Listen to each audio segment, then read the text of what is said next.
Hey guys, welcome back to my channel. So today's topic, I know I said on my last video that I was going to talk specifically about the topic of burning bridges, and I haven't got my thoughts together on that one.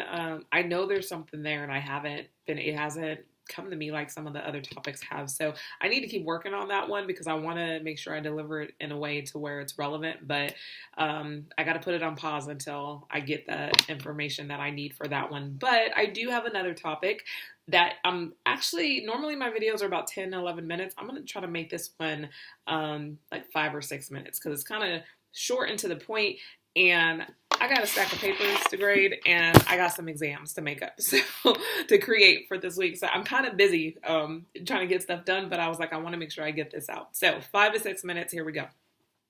Today's topic is on patience. Patience, okay? And so I was thinking about this, and I asked myself a question, and I asked Favor, are you patient when it comes to everything? And I kept going back and forth on certain things. I was like, well, yeah, I'm patient. And I was like, oh, no, I'm not too patient. And then I realized we can be patient in some areas and not others. Let me give you an example. When it comes to listening to people and allowing people to share and being just a listening ear, I think I'm pretty, on a scale of 1 to 10, I would say I'm probably like about an 8 or 9. God has gifted me with the gift of empathy and compassion and patience in that area to where I'm able to sit and listen. So I would say I'm about an 8 or 9 when it comes to people in general. When it comes to waiting in the grocery store line and always hopping into the wrong line, never fails. I'd say my patience is probably like a 7, probably a 7.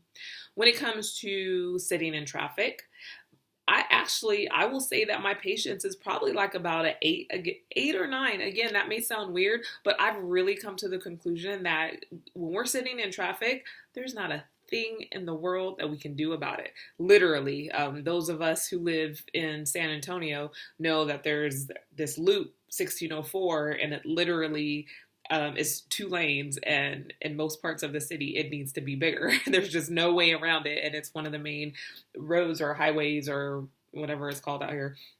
And at rush hour, there's no getting around it. So why honk? Why try to zigzag in and out of traffic? Because you're not going to get anywhere faster. So I've learned to just like pop in a podcast or some music or something and just deal with it. So I actually, when it comes to traffic, I'm like an 8 or 9.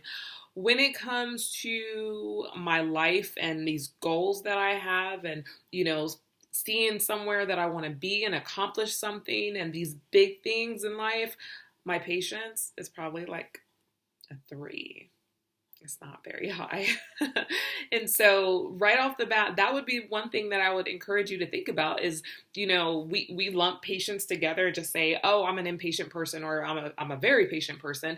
I would argue that there's probably different areas in life and society that we are more patient than others. Some people are not patient with people, and there are those people who are not patient with anything. But I would bet those of us who are patient in a lot of ways, we're patient in some areas, but not patient in others. And so my low number is definitely when it comes to wanting to hurry up and get to the other side of something.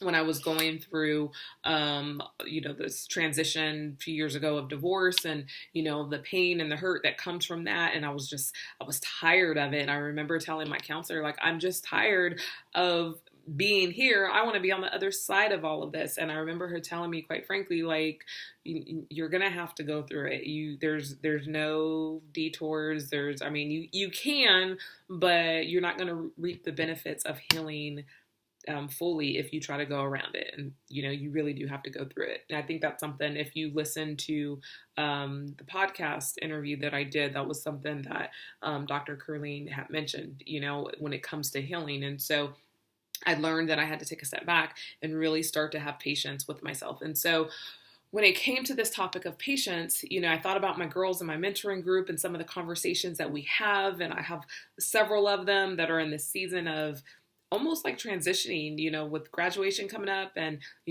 grad school and med school. And I know that feeling of, or, some that are in school and it just feels like it's never ending, right? And so you just want to be like, I want to be on the other side of it. But here's the life lesson, right?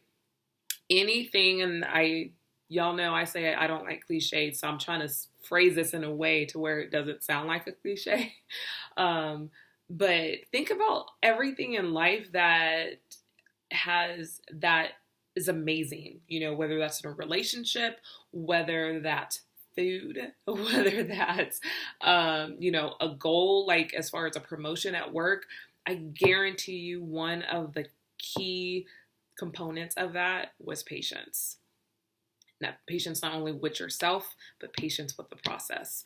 And so, guys, we really got to learn, and that is my encouragement, and I'm preaching to myself as well, that having patience with the process is so, so, so, so important, because that is going to get you to the place where you can look back and say, okay, I didn't take any shortcuts. Yeah, I had some really rough days where I wanted to quit, but quitting is never an option, right?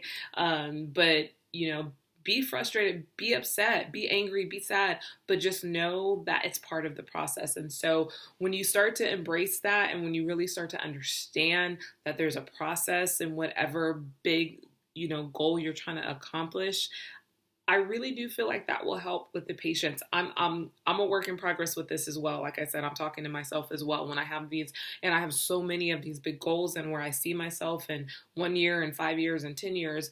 And I wish I could snap my fingers and just be there, right? But I can't skip the process, because if I skip the process, I know if I get there, I'm going to have shortchanged myself in a lot of ways. So 6:49 is where I'm at. That's a kind of straight to the point type message today. I hope that helps somebody. I know I've talked to people, and I know the frustration that comes a lot of times when you're in school, or if you're transitioning with work and you're in a job that you don't like, but you want to be able to move to a different job.